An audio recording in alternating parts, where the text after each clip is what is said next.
abordons un peu le symbole de reconnaissance, cette fameuse coquille Saint-Jacques. Enalem arrive en Égypte, accompagné de frère Justin, un sergent au service des croisés.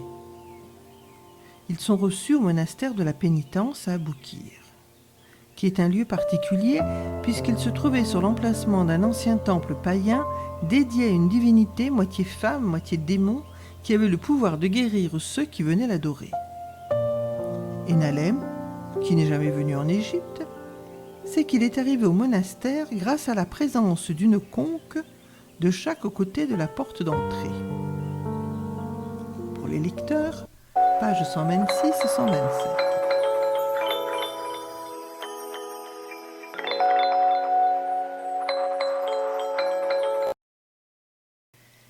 La ruelle propre donnait l'impression d'appartenir à un autre monde que celui des gens d'Aboukir. Ils longèrent un mur haut, épais, blanchi à la chaux, contournant le coin nord de la rue pour s'enfoncer dans une nouvelle ruelle sombre, mais tout aussi bien entretenue. « Nous voici arrivés », déclara le sergent, sa main sur l'épée. Ils se trouvèrent face à un portique haut de 3 mètres, fait de poutres de palmier doum, recouvertes de terre battue, puis s'ensuivaient plusieurs rangées de briques crues et enfin encore une poutre plus épaisse, puis 2 autres rangées de briques badigeonnées d'une chaux vieillie, grisâtre, formant le linteau d'une simple porte de bois fermée qui semblait sortir d'outre-tombe. De chaque côté du portique, dans le mur, se trouvait une niche noircie par la fumée des lampes que l'on devait déposer là depuis de fortes nombreuses années. Enalem sut qu'il était arrivé devant un édifice religieux grâce à la conque gravée avec en son milieu une petite croix représentée au-dessus du battant. Le frère Justin tapa à la porte et à leur étonnement, un homme se présenta de l'extérieur, marmonnant quelques paroles. Puis il tira sur une corde cachée derrière la niche de droite. Aussitôt, on devina l'ouverture de la serrure, puis un loquet qu'une main experte déplaçait tout en produisant le grincement des pièces métalliques mal huilées, se frottant l'une contre l'autre. La porte s'ouvrit enfin. Les 2 concierges, tous de noir vêtus, invitèrent les 2 voyageurs à pénétrer dans la cour du monastère.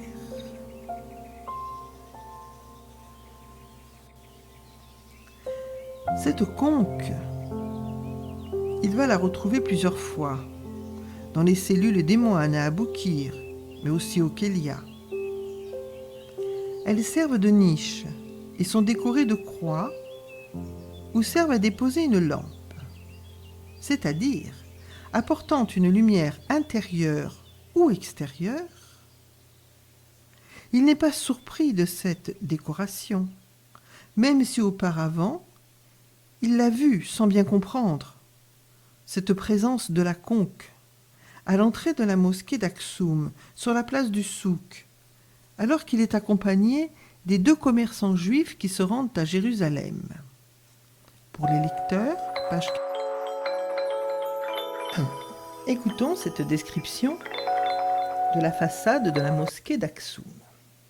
Je rappelle que nous sommes en 1215. Le bâtiment, construit en pierre, rehaussé de terre sèche, portait les stigmates de motifs géométriques. La façade en briques cuites, revêtue de calcaire, était décorée de bandeaux d'écriture koufik. Des arabesques s'effilaient en courbes colorées, vertes et blanches, désirant attraper le Tout-Puissant. Au-dessus d'une porte en bois de cèdre, un linteau surmonté d'une rosace placée dans le fond d'une niche en forme de coquille, rayonnait en son centre du nom du prophète Mohammed. De chaque côté de l'entrée, une excavation, plus petite, contenait une lampe qui resterait allumée toute la nuit, entretenue par les passants. Le dernier fidèle, vêtu de blanc, son portefeuille de cuir sous le bras, s'apprêtait à sortir de la mosquée, remettant ses sandales de cuir. il ne semblait pas s'intéresser aux visiteurs. Aussi, avant que la porte se referme, Enalem approcha discrètement. Il eut le temps d'apercevoir à l'intérieur du bâtiment un bassin d'ablution pour s'y laver les bras, le visage et les pieds. Puis au-delà, ce qui devait être une salle de prière tapissée de piliers alignés, au pied desquels se trouvaient des nattes tressées pour recevoir les musulmans regroupés par quartier ou par village, pouvant venir écouter l'instruction religieuse dispensée par l'uléma. Ce lieu sacré ressemblait à une oasis, où les arbres étaient remplacés par des colonnes, et la tente, sous forme d'arc et d'arceaux, abritait une eau qui ne tarit jamais, la parole du livre saint. Cet espace cultuel intrigua Enalem, car si les musulmans avaient conquis Aksum en barrant la route des Indes, il n'y avait pas de mosquée sur les hauts plateaux abyssins, restés uniquement chrétiens. Tout comme le christianisme, l'islam s'était d'abord développé autour des commerçants, puis des dirigeants, pour enfin toucher le bas peuple. Enalem voulut pénétrer à l'intérieur de la mosquée, mais ses deux compères juifs n'y tenaient pas. Samuel intervint d'une voix sèche. « Je te rappelle que chrétiens et musulmans sont en guerre. Quant à nous, ici, on nous respecte. Mais la tolérance a des limites. »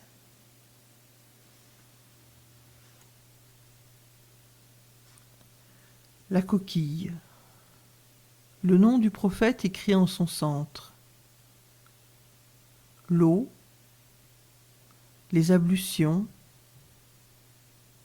les colonnes. Mais ce n'est pas fini. Voici que la coquille, il va la retrouver en quittant le monastère de la pénitence d'Aboukir pour se rendre à Alexandrie. C'est en longeant la côte, près de Canope, qu'il va en découvrir une, non pas pour former une niche reposoire de lumière, mais une immense, comme si un géant l'avait façonnée.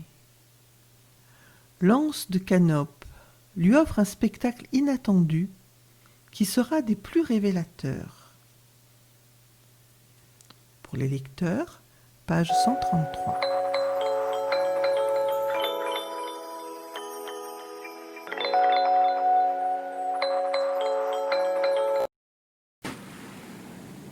L'anse de Canope se présentait en contrebas de la falaise comme un coquillage s'ouvrant sur la mer. Une corolle de sable balayée par un ressac venant la rafraîchir. Combien de reines avaient foulé ce sable?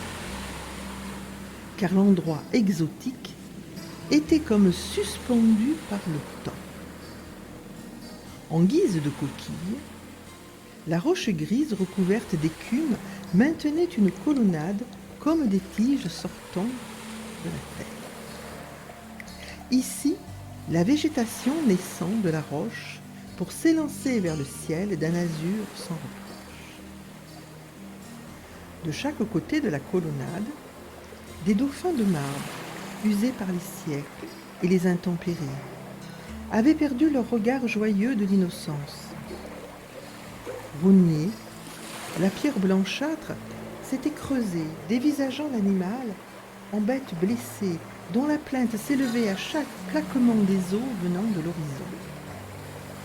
Le bain, façonné à même la roche, avait dû demander des efforts surhumains.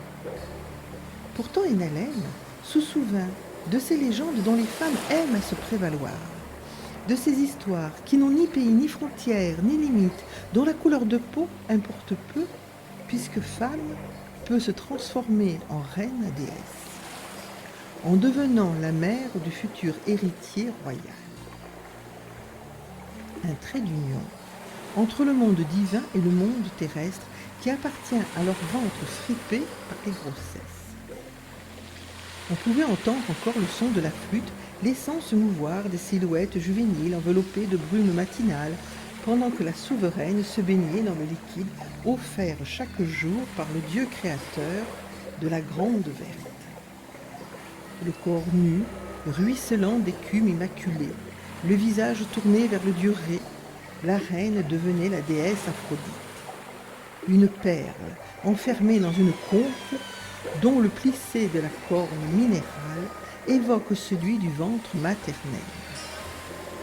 Pourtant, Aphrodite rejoignait Néph, déesse solitaire, flottant sur le Noum, océan primordial, qui engendra le monde au moyen de paroles magiques.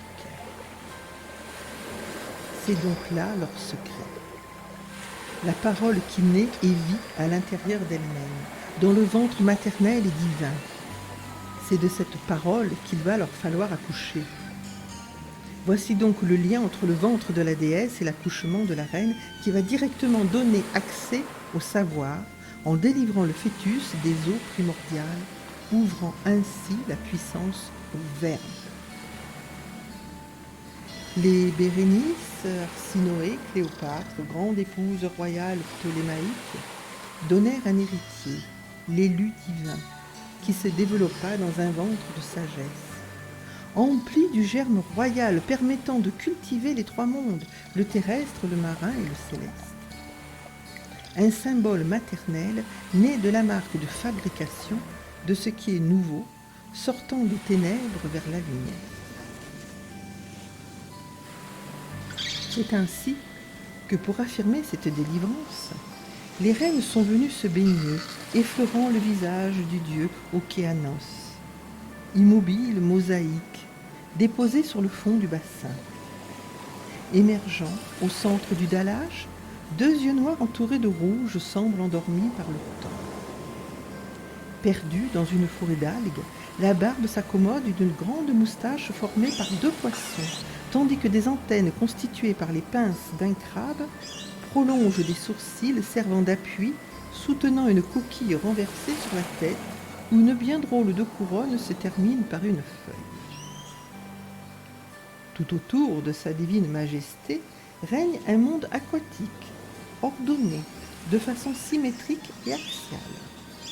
Des poissons, des canards, des poulpes, des dauphins s'animent dans des rectangles entrecroisés de lignes aux motifs géométriques, pendant que des coquillages au thon, frôlant le blanc laiteux au jaune doré, divers marrons parsemés de vert se confondent sur un rouge brillant. Voilà que la récolte est bonne. Le dieu océan, plein de mansuétude, a laissé çà et là des paniers qui demandent qu'à être remplis, à moins qu'il ne représente le signe hiéroglyphique Neb, rappelant qui est le maître nourricier de cette terre promise. C'est alors qu'Enalem réalisa que la coquille portait un message.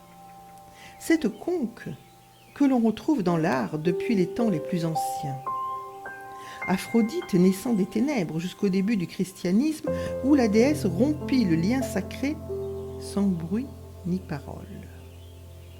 Cette conque qui voyagea d'église en église, de monastère en monastère, ou à l'abri dans les cellules, comme cette niche où il avait hier soir déposé la lampe que lui avait remise Zacharie. Il avait apprécié la décoration de cette petite croix au centre de l'alcôve, entourée d'une frise de feuilles de vigne agrémentée de quelques touches de piment bleu foncé imitant le raisin. Les plis du coquillage, devenus les rayons du soleil, d'où une croix en gloire spirituelle, surgissant comme un être parfait, auréolé de lumière, capable de procréer à l'infini, de donner un flot d'amour, d'espoir aux hommes nouveaux qui garderont à tout jamais le souvenir d'un simple coquillage, comme symbole de reconnaissance du long chemin accompli vers leur renaissance.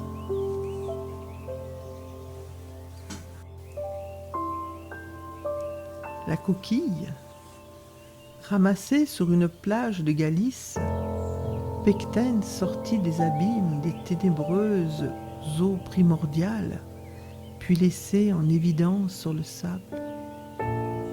Cette matière cristalline toujours en voyage, effleurant l'air, l'eau et la terre. Coquille qui s'ouvre pour dévoiler son intime secret à la lumière de l'astre.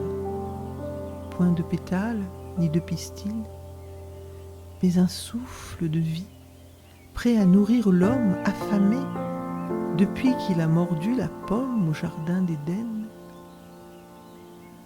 La coquille voyageant dans le temps à travers des époques différentes, héritage féministe, utilisé par l'artiste, décrypté par l'observateur, écrit par l'historien, transposé dans les mythes au service de la foi, du savoir et de la connaissance, en quelque sorte, symbole de tolérance de l'homme qui chemine par phases d'équilibre et de repos.